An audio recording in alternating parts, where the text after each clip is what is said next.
मैं खड़गे जी का विशेष आभार प्रकट करता हूँ।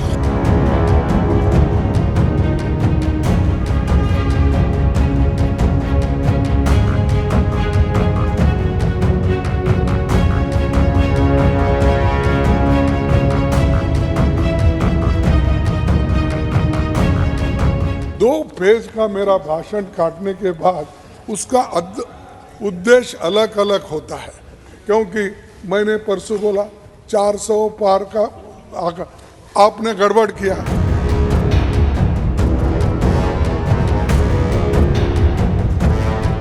बहुत ध्यान से सुन रहा था खड़गे जी उस दिन में, और ऐसा आनंद आया, ऐसा बहुत कम मिलता है। लोकसभा में तो कभी कभी मिल जाता है, लेकिन आजकल वो दूसरी ड्यूटी पर है तो मनोरंजन कम मिलता है। लेकिन लोकसभा में मनोरंजन जो कमी हमें खल रही है, उस दिन आपने पूरी कर दी। But Achut sir has been held by unparliamentary. No, अरे एक्ट है कॉन्स्टिट्यूशन में untouchability, Sir, this time, sir. Untouchability removal के लिए कॉन्स्टिट्यूशन में संविधान 17 आर्टिकल में है। दिस इज द सेकंड और third time my speeches are cut and this is the letter I have written to you. And मैं बाहर प्रेस को नहीं बोलना चाहता था unless I can bring to your notice. What is this sir? Every time. And यहाँ पर तो मनुस्मृति के बारे में इतना बोला गया है, इतनी चर्चा हो गई है, और मैं जब बोलता हूँ उसको निकाल देते हैं। What is this? मुझे प्रसन्नता इस बात की थी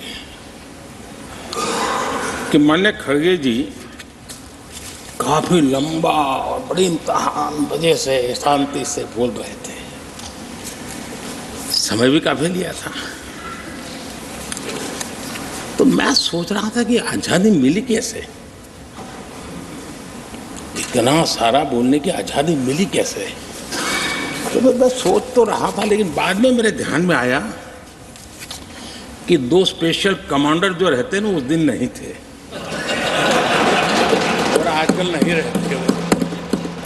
मुझे लगता है कि उस दिन खड़गे जी ने सिनेमा का एक गाना सुना होगा, ऐसा मौका फिर कहाँ मिलेगा।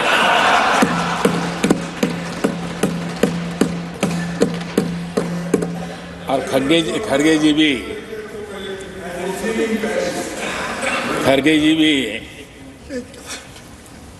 एम्पायर नहीं है, कमांडोज नहीं है, तो चौके छक्के मारने में मजा आ रहा था उनको।